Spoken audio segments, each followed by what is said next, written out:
Welcome to the Styleframe Saturdays podcast. I'm your host, Caroline Lee. Join me as I take a deep dive into the wonderful world of Styleframes and interview those who are industry wizards when it comes to this stage of the animated production process.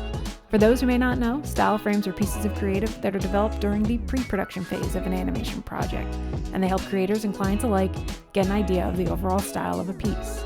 Sometimes the initial vision is carried through to the end, and other times it ends up on the cutting room floor. During this podcast, we'll discuss projects of all shapes and sizes, and the challenges, rewards, and lessons learned while developing what I like to call each guest's favorite frame. As we've mentioned in previous episodes, this podcast would not be possible without the help from Riverside and Anchor. They're the Styleframe Saturdays podcasting tools of choice, and if you're interested in learning more about their capabilities, we've got a couple of links in today's show notes for you to check out. So now that you know how we're getting this podcast to you, let's dive into today's episode. Today's guest is someone that needs no introduction. He's an amazing creative director who has worked with a ton of great studios and companies, including Digital Kitchen, Imaginary Forces, and School of Motion, and is now currently directing over at Spilt in Denver, Colorado. He's also no stranger to the pitch deck and creative development process, so I'm so curious to hear which frame he'll be highlighting today. Please help me in welcoming Ryan Summers to the show. Hey, Ryan, thank you so much for joining me on the show today. How have you been? What's new? I am doing great. I just got off of a giant car ride from Denver back home to Milwaukee. I just met my teammates at my studio that I just started working with. Nice. And I listened to a couple Styleframe Saturdays, so I'm ready to go. I'm hoping I can match up to, you've had some of my favorite people as guests, so I hope I do Justin and James and everybody else do them justice. So I'm thanks glad for having that me it on. could be. Yeah, of course. Well, I'm glad it could be a source of entertainment while you guys were making the trip out and back too. Mm-hmm.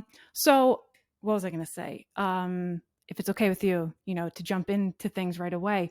I'd love to, anyone who doesn't know you, would you mind telling our audience a little bit about yourself, Oh a my little bit about your gosh. story and how you got into Sure. the field of motion design? Yeah, I don't know how I found my way fully into motion design because there was no motion design when I started. I'm way older than probably everybody listening to this. But I was definitely a fan of animation and live action films and comic books and cartoons and video games. Like when you're born the year that Star Wars came out, you kind of are a generation that can't help it. But I definitely didn't know that this was a career and was probably somewhere in the back of my head trying to find a way without knowing it. But I went to school for chemical engineering for a couple of years. Stumbled my way into 3D Studio. It was before it was 3D Studio Max. It was actually not even in Windows. It was DOS. It's very old. But found out that I loved animation as much as I loved watching it. I loved making it. And then just kind of stumbled my way through about 10 years of doing character animation for TV and film and doing video games. Then eventually moved to LA to kind of try to work in VFX. But then getting a call one day from a friend of a friend who was like, "Hey, I'm working at this place called Imaginary Forces. Do you know After Effects? Could you come in over the weekend?" And then that just turned into being there for about 4 years. Got to start creative directing there, worked on some amazing movies, got to work with a lot of my heroes in terms of like film directors, and then started freelancing on my own. And then I got to Chicago, worked at Digital Kitchen, took the previous 2 years and was actually working at School of Motion as a creative director there, which was amazing, very different, but amazing. And then just recently, I think it's been like 6 weeks, I am now the senior creative director at a company called Spilt in Denver, Colorado. Very cool. Yeah, that's right. And congratulations again Thank you. on, Thank you very much. on the job over there. Yeah, I know. I can't wait to see what you've been working on over there because like you just touched upon, you've worked on so many, amazing stuff over the course of your career so far. I mean, even, not just from the studio perspective, you worked on some really cool stuff over at School of Motion too, with regards to like, doing the educational side of things.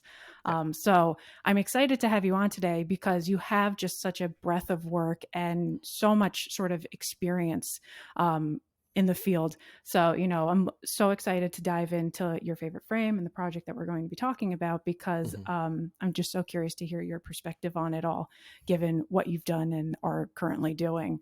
So yeah. If it's all right with you, I'd love to jump into the favorite frame that you've selected to share with us today. Could you tell us a little bit about the piece that you're going to talk about?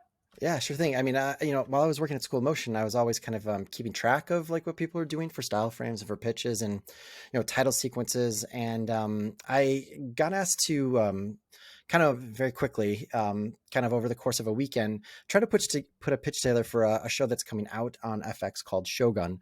It's a revival of a previous, I think, like TV movie, and the studio is amazing. FX is one of those really great broadcast channels that really loves design, loves sophisticated design. So even if you're doing a promo or a title sequence for them, you feel like you're working at the top of your game, or you should be working at the top of your game. They really, even in the FX tag for at the end of every FX show that you see where they just show off like FX, most companies just have like a still, or just a very quick animation. Even that is absolutely beautiful and full of some really wonderful rendering and some 3D stuff. So if you're asked there that like you need to push as hard as you can. So I've had this idea. I was familiar with the story. I got the book. I read as much as I could. It's a huge book. It's like 500 or 600 pages. So I think I listened to it on like Audible at 2.5 speed to kind of get the vibe of it, and complementing with what they kind of told us the new version of the show is going to be like. I had this image of this suit of armor, and the person wearing the suit of armor just kind of sticking in my head as like a key image, right? Like if you're doing a title sequence, or if you're doing a teaser, like the initial teaser for something, you always want to try to find that like that poster image or that Marvel moment. Like one of the things I love about every Marvel movie's first trailer is there's always like that keystone thing that you hang everything else of the trailer around, like one image or one moment. They're like, oh my gosh, I got to go to the theater. And even if I don't know this character, even if I don't like the actor or actresses that are in it, you want to go see what that whole moment was. So this idea of just like focusing in on the suit of armor with someone inside of it, with a hint of a soul or a hint of a spirit or something in it. And you don't really know, is it alive? Is it imaginative? Is it a metaphor? Or is it actually real? Is somebody going to inhabit this? That image stuck in my brain. And that was the one that I sent to you. There's two, because I was able to like kind of knock out two different pieces, two different sets of concepts, like two sets of boards over the weekend. But it's funny how I didn't think of this until you asked me. I went back and looked at the other concept, and they're both I think we're going to kind of go through both concepts fully. But each one of them has like really different color palettes. But the two images I picked were almost like, they almost could have been from a similar sequence, because they're both faces looking right at camera, but there's mystery. There's something to be discovered. Yes, there's true. kind of, I didn't realize this while I was doing it, but there's a little bit of hint of like, is there a person behind this? Is this just a sculpture? Is it living? Is it artifact? Is it history? Is it current? So both of those somehow, I guess, were just sticking in my head without really realizing it. And those were the cornerstones for both. Like I basically made that image and then built the story to the left and right of that by making those images first, which is kind of like how it happens a lot of times. Like you don't really have the full story for everything, but you try to find something, especially when you're trying to go fast and you've been given a brief and you have a couple days. You got to find something that you like are either creatively interested or selfishly want to like see come to life. So that's where those two came from. That's so interesting. And what's interesting about this too is that you were approached, which I would love to talk about a little bit too with you as well. You were approached to, put together this concept for a title sequence for the show for FX.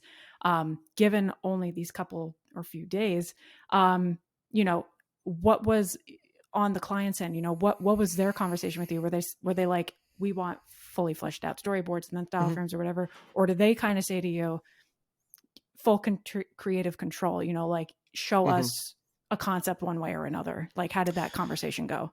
Yeah, it was pretty open. Like that's a great thing about a lot of these briefs are that, and this is for a trailer that's going to show off what the show is going to be like. But in my mind, like I can't like put together all the ideas until I have like the full spectrum of the story figured out, even if it's just in sketches, or a lot of times I'll just pull reference or scrap from wherever I can find it to try to like just kind of like storyboard, or kind of like almost like animatic, but just in stills, figure out like, where can this go? What can we say? What can we do? And the client was like, I think probably because I hadn't done this in a while too, because I'd been at school motion for so long, it's like a band who hasn't played for a while. And then like, they're about to go on a concert and they all get in the room together and they probably play a little too hard. They probably play a little too fast because they're just excited about being together. And then they kind of like slow down.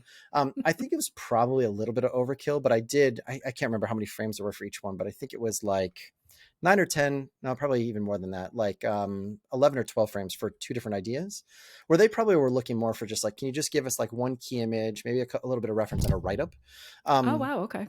At least in the initial phases of like, hey, which way should we go? They're just looking for big picture stuff. So it's probably a little bit of like excitement, maybe even a little twinge of imposter syndrome of like, can I still do this? Like, what it'd be like to like do it again? Been Sure. like 2 years on the sideline. But also just really like a lot of excitement about the subject matter. The reference that I was able to find, I think I sent you like just the litany of like reference I kind of found. Hmm. And then also just like the excitement with the tools, right? You know, like I do a lot of Right. this, a lot of times I used to do a lot, this sounds weird, a lot of my style frames in After Effects because I knew like I would need to be able to make sure that could be animated. Um, but I discovered this tool called Boris Optics recently, and I was really, really excited about playing with it. And I really hadn't at all until then. And that was kind of a game changer for me for making style frames under pressure. I wouldn't even call it quickly, but just under pressure. Yeah. And my first 2 or 3 frames really suffered for it because I had no idea what I was doing. And it probably took way too long. But once I got a little bit of a shorthand of what's capable and what you can do in it, that just lit a fire into me in terms of like trying to see how far I could push it and what I could do with a couple Hmm. pieces of reference all thrown into optics. Wow. Yeah. No, that's awesome. And they're beautiful too. And so Thanks. what I think is really interesting about this concept, as we were sort of talking about it offline, is that um you gave me the treatment, and I'm trying to pull that up right now. You talk about it a little bit that, there's these three leads, and the fact that for your style frames, to sort of get this concept in front of the client, you're focusing on sort of this one person, which you just Mm-hmm. alluded to, sort of like, is it a living, breathing thing? Is it just sort of like a metaphor or whatever? So, based on the little bit of the story that you knew, how did you sort of focus in on one person when you knew that, like, there are these sort of like three sort of key people in the Mm-hmm. story itself? Yeah, the show itself is going to focus on these three people, and the details of the show aren't as important as just the idea that whenever you're working on something and you're trying to hint at a story, you're grasping at straws, right? And I kind of personally, and maybe this is controversial, I actually think there's a lot of very beautiful, but there's beautiful title sequences and teaser trailers and all that kind of stuff. But I think a lot of it sometimes like fails, at least for me, because a lot of it's almost either an ego stroke for the artist making it because it's like, oh my god, Mm, I've been doing motion design and I'm making commercials for Reese's peanut butter cups and like life insurance, and I'm finally going to do something creative, and then it ends up being much more of a personal kind of exploration of stuff you want to do. Like, oh, mm, I want to learn Redshift, so I'm going to make a title sequence all about really beautiful 3D, or I want to focus on this one obsession I have, and I think that's good. But I think there's a lot of title sequences that actually don't work conceptually first in service of the show or in service of the themes of the mm-hmm. show. That's like a second or third thing. And that's why the clients always have to kind of like pull it back into the world of what they need, because we're just like these tightly wound artists that are just like, give me something that I can chew on for more than a week that has some meaning and has some creativity. So Sure. for me, like this idea, and I think in both of these examples, this idea that there's a trinity, whether there's a trinity of characters or a trinity of truth about like behind like a character's motivation. So it always came to this idea, these threes and a journey connecting them. So the first sequence, the kind of warm colored sequence that I think I called Mm-hmm. it Agent of Change. That one was really about trying to show the perspective of the people, not show perspective through their eyes, but show their eyes as they're looking out to the world. So you see them. So Okay. you see one of the characters looking out as he's undergoing some trauma that happens at the beginning of the show. There's a moment where it transforms into this kind of like ink that kind of is echoed in the actual I think it's called karakana, the kanji, like the actual like Japanese letter forms of the show. But Mm-hmm. those come to life and are active, and they pull through an environment, and you see the visage of one of the characters just kind of like in the ink, almost like a ghost for a moment. You see her looking out, and at the end you finally see this character who's going to have to challenge the rest of the world wearing, well, you don't know it right away, but as it pushes in after you see the title, you see this hint of life, like this spark inside this armor that makes you think like, did I just see that or not? It would happen really quickly in edit, but you're like, did something come to life? Is there someone wearing this, or is that just kind of like a mystery? So there's that link of the journey that these three characters each have their own journey, but they all have the same level of like challenge or level of trauma behind Mm-hmm. everything they've gone through. Mm-hmm. But at the same time, you're starting to get a sense of the setting and the place of where this story is going to take place as well. So it's trying to do a lot of things at once. It's trying to introduce three characters, have some hint of like the kind of like emotional tenor of it, but also be like, this is at this time period in this location. Right, right. And I love what you say at the beginning of this concept too, in the set that you sent over, that it's the theme also is representative of like freedom versus constraints, as you're sort of like kind of touching on this trinity that you talked about, which I thought was really cool. I've always with regards to your work and how you speak about work in general, that's what I've always admired about you too, is that you really have a knack for storytelling and, you know, using really great terminology to get concepts across too, like aesthetically, like all these beautiful frames, all this beautiful work that you're always doing, but then to like actually describe it and like, you know, present the idea. I think you're just like phenomenal at doing that. So Well, the fact that you you're being included that is really cool. you're being very kind. I think it's a lot of times it's a crutch I use because I don't truly believe I'm as good of a designer as the people that you've had on your show, right? Like Michelle is amazing. I look to Justin Harder. Like every time he releases something, I'm probably the first person to retweet it because I think it's so amazing. But if it's on Instagram or Twitter, somehow I see his stuff and have to share it with people. Those people are truly amazing designers to me. Like they can go into Photoshop and with raw material, with nothing. James Ramirez is the same way, right? Like he has a look and a vision of style. And when you see it, you know it's James, right? When you see Justin, he has a signature. I do not have a signature, I don't for either. for better or for worse. But I feel like I try to use at School of Motion, in one of my courses, I tried to describe this thing called the Artist OS that I believe in, that motion designers specifically really have these skills that they may not realize, or maybe a little like have a little bit of imposter syndrome about it. But I really truly believe if you've been in the industry for a while at all and you think about what you're doing, most motion designers have the ability to draw, have the ability to write, and have the ability to talk. And those are kind of like your superpowers, separate from all the kind of on the box skills and the software skills. And you can cultivate those the same way you'd learn Houdini. You can get better at it. But I think that Right. is, I've probably doubled down on, like, I don't think I'm the best illustrator. Like I can't make an illustration, but I can draw enough to indicate what I want to do and where I want something to go, or screen direction, or try to like give hints of where something should animate. I feel like I've gotten pretty good at writing. That's something I used to like really, really be ashamed of. And I feel like I've doubled down on that. And then the speaking has just come from my total fear of public speaking. Like really, really, I used to stutter. I used to be really afraid of getting in front of people. And I forced myself to take a lot of like speech classes and a lot of kind of Wow. like I knew that if I was going to become, when I was a chemical engineer, I wouldn't have to do that. And then when I said, oh, I'm going to be an artist, I think I want to do this, I figured I probably was going to have to get better at talking, or at least not be afraid of it. So I took the same speech class with a really amazing instructor early on in my art career in college. And he basically just conditioned me into like not being afraid and figuring out Wow. tricks and ways to kind of like get better at talking. And I it's would have something I never could guessed that. always do better at. I feel like I could always improve. And I watch different people speak and try to take tips and tricks from them. But Sure. I think that is probably the key to a lot of people when they talk about style frames. You're making your style frames, but they have to connect into a story, and that story has to be Right. told, right? And Right. most of the time we don't have time to do 20, 30 frames. So you put them in a deck, you get, now in our world now, you get on Zoom, you have to do some of that heavy lifting, It's and true. either your writing or your speaking will kind of like carry a lot of that weight. So I And I appreciate think that you no, say no, that. well, I think you've touched on it in some Twitter threads, you know, over the past Hmm. year or two. I think, you know, even in one of our, you know, on the Style Frame Saturday social channels, you know, one of the questions I think we posed to our audience, oh my gosh, I think maybe months ago now, is like, you know, how do you start your style frames? Asking to like everybody, just because we're curious to know, like, Hmm. how are you guys starting this? And I'll never forget, you just said right.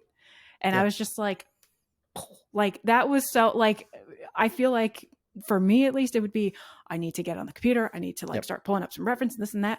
But you're so right, you know, that it Hmm. it really is this matter of writing, thinking about the concept, thinking about the storytelling. Like it really is like kind of the focal element. And Hmm. just some other stuff that you've shared on Twitter over, you know, the past year or two that I've really sort of like focused on really is a lot of this writing stuff. So Hmm. like I think you even mentioned that, you know, like a lot of people in the industry, if they want to become a creative director, like, you know, like what's one piece of advice that you would give them? And I think you had said something about like, you know, improve upon your writing, you Yeah. improve upon how you're going to, you know, be describing these stories and concepts that you're putting in front of people, kind of thing. And it's, I just thought it was just such a mind blowing, like mic drop, Hmm. like epic moment, because I was sort of like, it's so true. Because I feel like, you know, this, I don't want to make a generalization and I don't want to speak for everybody within the industry either, but, you Hmm. know, we think of these sort of like technical Yeah. on the box skills, but there's so much more too that, Yeah. you know, like can really differentiate someone from someone else, or one project from another project. So, you know, I really love when you talk about this type of stuff because Thanks. it's really informational. It's really educational. Yeah.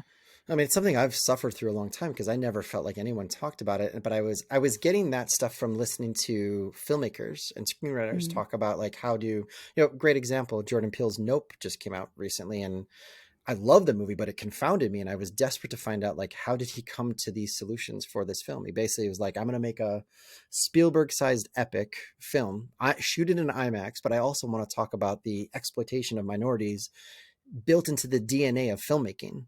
Like how do you combine those two things in a way that isn't a complete mess, and it's also Mm-hmm. just flat out entertaining. So I've Mm-hmm. listened to him talk, I've listened to his editor talk, I've listened to his cinematographer talk, I've listened to other editors or other film writers, screenwriters talking about what they were interpreting from what they were doing. And so much of it is this idea that we we get asked, or we think we have to make like the most beautiful frames or the most difficult to make frames because there's so much technology Right. behind it now. Like I got to Right. have 4 GPUs, and I need to have Houdini, I need to have a render farm Right. somewhere. And I think we get so stuck in the echo chamber of trying to chase how to make the frames and how Yes. hard it is, that we don't stop and think about like, well, why are we making it? Right. Like we are just worried about the how. But like I always say this all the time. I just challenged my team at Spilt to do this because we're working on a title sequence that I came in like about halfway through the process, and I asked the owner Ed if I could kind of like take a new look at how we would make a title sequence. And it's a murder mystery show. And I always go back to this thing. Like there's this whole idea to me that beauty without intent is pretty much like vacuous and empty. You can make something Yes. beautiful, and that's great. And a poster to grab someone's attention is great. That one moment when you're driving by it. But if you're going to make something that you're asking people to watch repeatedly over and over and over and over, 8 episodes in a row when they're binge watching it and not hit skip, there needs to be intent behind it. And that's why for Mm-hmm. me, like the title sequence Severance on Apple TV, like that is one of the best title sequences I've seen in ages, because every time I watch it, not only is it executed well and it's beautiful, and I can see the touchstones of like who the people were that influenced that artist that made it, it rewards you for your repeated viewing, and it rewards you for repeated viewing in ways that are interconnected with each episode. Right? Like Mm-hmm. there's things that happen that are just a little hint of it, that 3 episodes you're like, oh my God, I didn't realize that's what they were saying. And that can Yeah. only be done when somebody's collaborating with the showrunners and what they're trying to approach, but also spending a lot of time thinking about what's my intent. And it, for me, this is what I took the team through Spilt on this project was, and I think I even put it in the PSD. I always write this in my artboards. I use artboards like religiously in Photoshop once I found them. I love that you But do this. but I always put like a concept guide as my first frame. Yeah. And I asked myself 3 questions. I asked myself, what's the theme? What's the tone? And what is the response that I want from the audience? Right? Because unless you're just making art for yourself, which I would love to be able to do that, but like everything we make has an audience, especially when we're working for advertising or we're working for, there's an audience that needs to get something, right? There's an Right. intent. Like the showrunner may not know, or the creator may not know for a title sequence what they want, but it's your job to help answer that for them by asking them that question with your pitch, with your style frames. Yes. So if like you looked at the two different sequences that I put together for this, I was asking very different questions. It wasn't just like, hey, here's a cool colored title sequence that is a journey, and then here's a cool warm colored title sequence that ends up in the armor. They were specifically made to ask different things. So one of them is about like what you're mentioning. That's what the write up for each one kind of reflects. One is about freedom versus constraints, and it's an exploration, and it makes you, the viewer, want to go and find out. I don't know what this show was. What's Shogun? What is this? It should make you want to go and find out what it is. What was the time? Mm-hmm. What's the setting? What's the era? Who might these 3 characters be? And it's asking the audience that question. The other one was more about like the sense of like mystery and intrigue, and it wasn't about the place, right? Everything is literally obscured in fog and mist. You can't tell where this is, Mm-hmm. all that much. But it was this idea that there was this loss of identity that really comes down to something that the showrunner and the people working the show kind of hinted at. That through all the processes, all 3 of these characters are either reinventing themselves or losing a part of themselves. Right. And then tonally, you could do that a bunch of different ways, right? But I wanted it to be, have a hint of horror without necessarily feeling like it's a monster film or it's a slasher film, but have this hint that there may be something supernatural about the show that's not just literal real world. Right.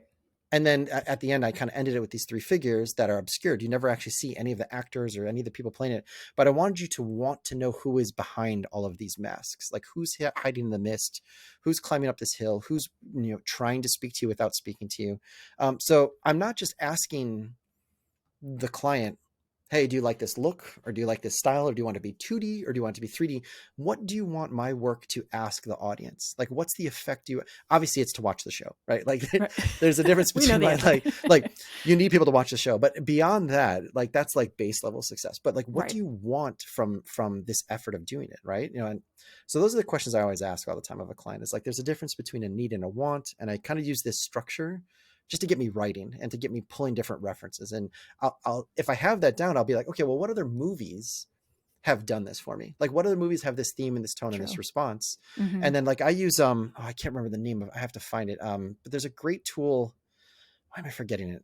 There's an awesome researching tool that it costs a little bit of money. I'll find out the name of it. I'm totally blanking on it. But there's this, I used to go to all these different sites that had like rips of Blu-rays, just like every 10th frame or every 2 minutes. And it was just like screen captures of movies. Oh, wow. But I'll find the name of it for you while we're doing this. But there's a really, really great reference tool called Shot Deck is what I was looking for. Okay. That you do have to pay a little bit, like 50 or $60 a year, but it's basically like every movie that's remotely beautiful, they've taken screenshots that are high res but they've tagged everything. So they've literally tagged, like, this is a 15 millimeter shot. This is a Oh, shot wow. looking up. This is silhouette. This has smoke. This is a title card.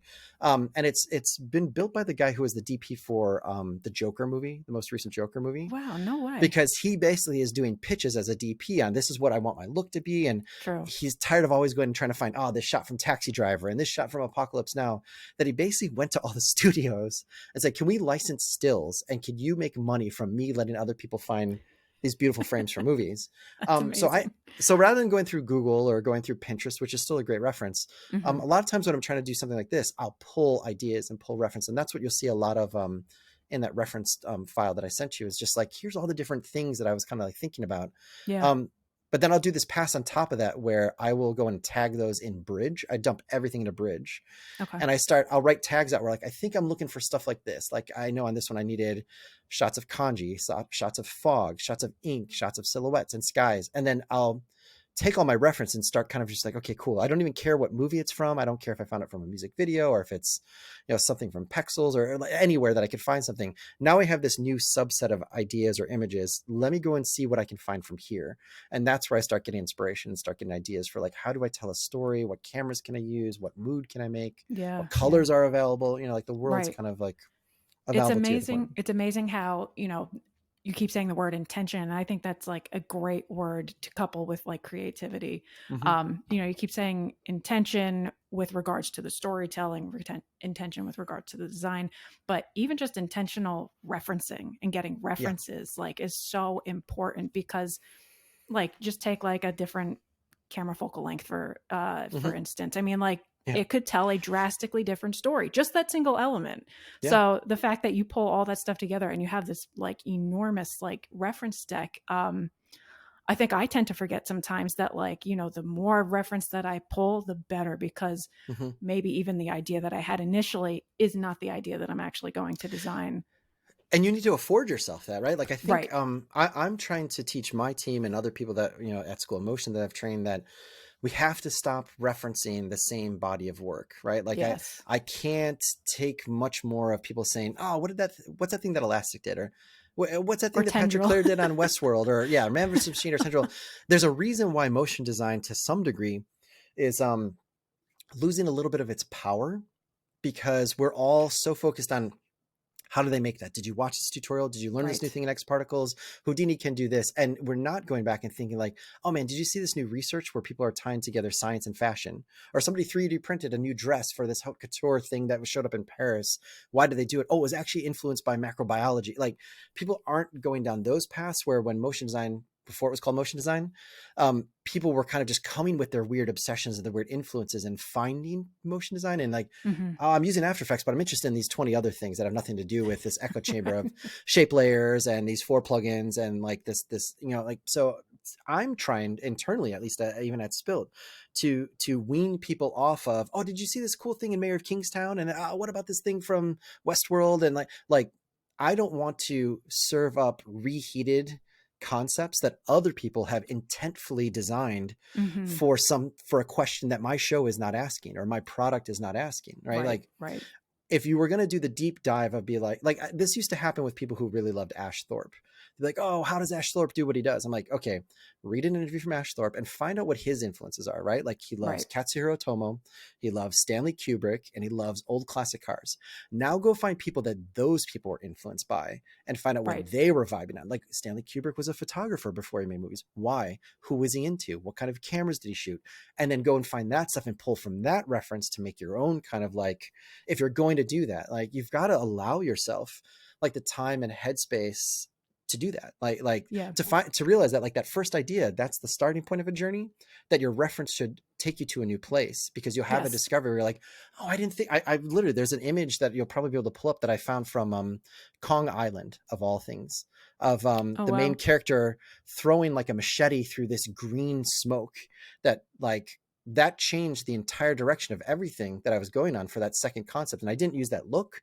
I didn't use anything to do with Kong, like Skull Island, but that put me down the path of in Shot Deck typing in volume smoke or fog or something like that. And There then you I was go. introduced to Apocalypse Now, and Apocalypse Now put me to this weird, cool double exposure thing that didn't look anything like True Detective. And it just took me down this path, even inside the world of films, that was very different from where I started, because that first concept, the warm colored close up on the eye, that was all I was going to do. And then as I was researching, I found this breadcrumb trail that took me to a whole other place of thinking about obscuration and identity Right. and losing. And that opened up this whole other thing that was way more interesting, I think, than the first concept. But if I And I didn't was allow myself or open up, I never would have gone there.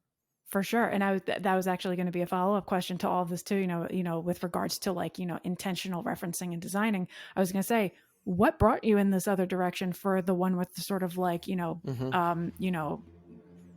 identity sort of like theme that you had going on, because not only is it just a different concept, there's like a completely different color palette, and the framing of the shots is different. So I was sort of like, Mm-hmm. what, was it something that the client had kind of said that made you think of this second concept?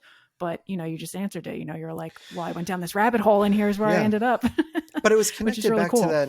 I would say the other like superpower that, if you're thinking about becoming a creative director or a better style frame artist, is it's really sounds stupid, but it's not. It's having the ability to not hear things, but to listen to things.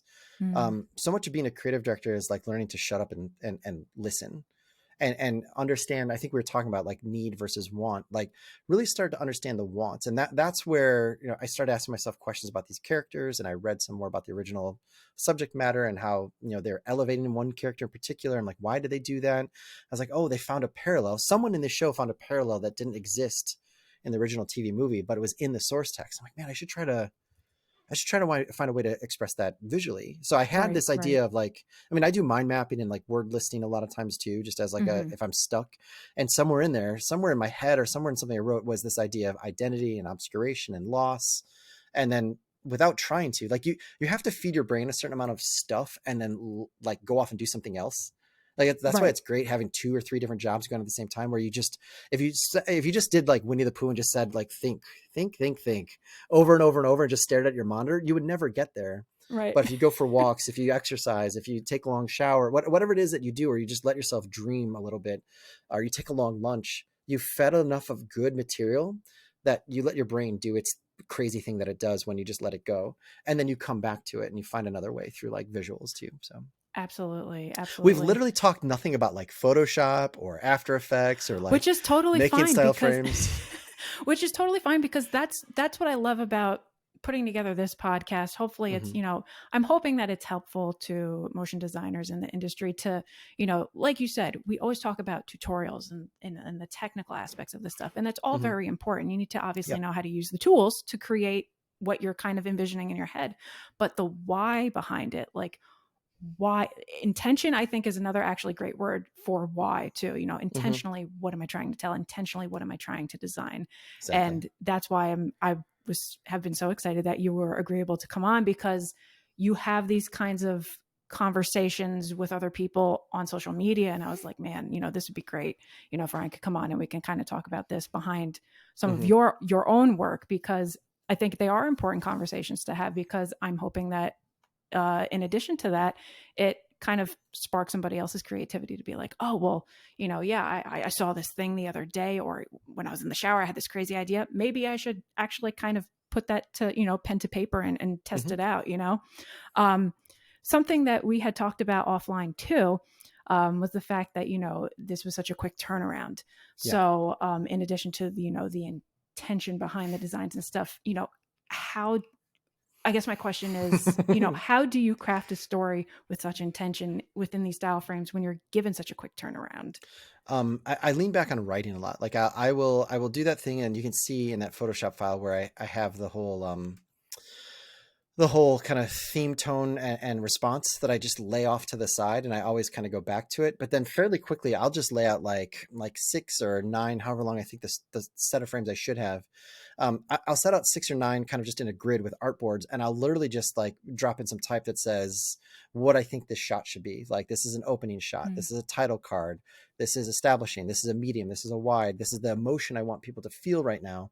And just try to like, I do the same thing for animation, but I just do it in Premiere where I'm like, oh, this shot should be this long.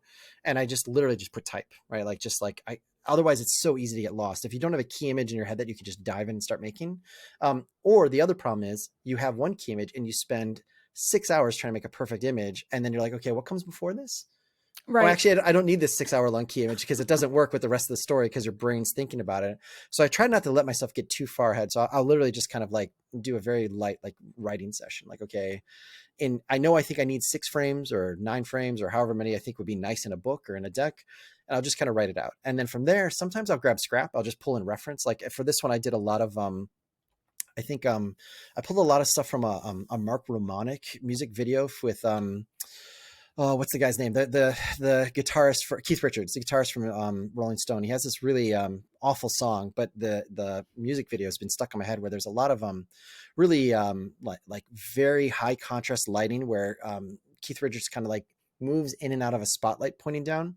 And I've always wanted to use this one shot or use this setup where he comes into the light, and as he comes out, they must have like put like a little flashlight like right next to his eye, right when he kind of like went into the darkness, and there's this little ping of light. So you literally see nothing as his face goes back, but you see the catch light, the rim light on his eye. And it looks like there's this like demon peering at you through the darkness, but you're like, I just saw Keith Richards, but it had this moment where you're like, holy shit, this is scary. Like there's a moment here where I'm like, and that I wanted that in that frame. So I actually even built that frame, and I'd forgotten about it. And I went back to my reference, and there's, I think, the second to last frame for that first concept, I went back into Photoshop and I literally took that frame of Keith Richards. I'd screen grabbed it, scaled it up, did some like AI up-resing so it wasn't so bad, and like peppered in like just a little bit of his eyebrows, and then that catch light with just like this little tiniest little hint of his eye, just so I could say like on the phone calls, like, and if you look closely, lean in, because I wanted people to lean into all the detail that I'd done. Spent a lot of time trying to make it look filmic, but I'm like, could you just lean in? Like, I want to make sure you guys see, like, I'm trying to craft moments when I'm doing a pitch also that engages people and makes them ask questions. Be like, oh my God, we got to have that. Yes. I was like, look in, like it's like 5% opacity, but you can see there's a hint of the human inside.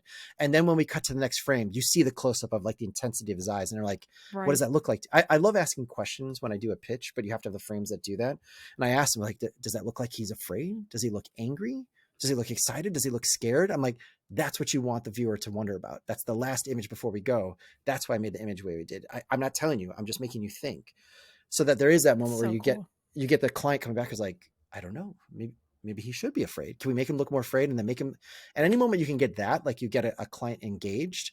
Yes. You've bought them in on something more than just, can you make a pretty frame? They're asking questions about their own work. They're like, should we go back and go to one of the episodes and make him look a little more scared? If you can pull that trick, then 9 times out of 10, unless it's a budget consideration, you're closer to winning than you are to losing. That's awesome. So now knowing a little bit more of the backstory too behind these two concepts, which of the two was it that the client ended up going with? Neither. Oh. The client didn't go with us. We didn't win. That's the fun story about all this stuff. I don't even know who they went with, but not us. I had no idea. I wanted to show. Yeah, that's why I wanted to show it, though, is because you can spend all of this time and you can spend all this energy. True. And you can be very proud of something when you start off with a blank page. And like the depth of thought that I felt like I put into this was pretty significant. And I'm very excited to see. I'm excited to see what they went with and where they went, because like That's right. we also were not considering like how to make this. It was just like they were blue sky. They're like, pitch something, come up with something cool, and if we go with Mm-hmm. it, we'll figure out budget wise how to make it and technique, and like, do we shoot it? Is it CG? Wow. Whatever. They were just like, they wanted ideas. So yeah. So I mean, we in this deck there was another CD working with me as well, and they pitched 2 additional ideas, and they liked certain things, but like it was a hurry up and wait. We did all this stuff, and then we didn't hear anything for weeks, and then finally like, we really love this idea, but we're gonna go with something else. Like, but thank Yeah, you. yeah. Like they're very cool and they're cordial and everything. But that's the way it goes, right? Like some stuff you could do. I have another deck that I don't have here with me now, but I have a deck where I was pitching up against one of my favorite old studios I used to work at, and I literally did not have time to put a style frame together. So I literally put reference in what I think was a unique way and told a story, and I beat that studio. And I'm sure they put 3 designers on it and like tons of work, and I think I had like a 10-page deck, 9-page deck, and Wow. we won the job. So you never know what's going to connect. Right. Well, and that's true too.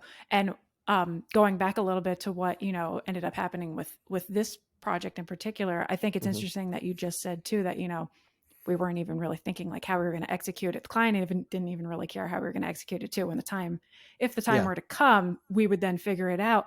And that's something that I think a lot about too. Sometimes I feel like I personally, when I'm developing frames, sometimes get caught up in like not just like how I see it moving, but from a technical standpoint, which kind of Mm-hmm. goes back to the beginning of the conversation. I'm sort of like, how are we going to technically execute this? Because I'm Yeah. always like, I know I'm passing this off.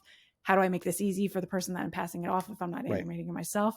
So that's a constraint that maybe I need to like work on myself or whatever. But it's kind of great that you kind of had this flexibility to sort of Yeah. be like, That's rare. do whatever you can. We need an idea, Yeah. and it delivered, which is great. I mean, I will say like 90% of my jobs, you definitely design to budget or design to the ask. But I've Mm-hmm. learned, especially the last like 4 or 5 years before School of Motion, that the client doesn't know what they want till they know they want it, right? Like Right. they have, I think even the most certain clients who say, I just want this, just execute, they still want to be surprised. And most of the time, there's more time and there's more money there if you find a thing that connects with the want and not just the need, right? Like Mm-hmm. every job comes in, there's the need where it's like, I need a 30-second video with 4 deliverables that are, broken down into social media proportions and blah, blah, blah.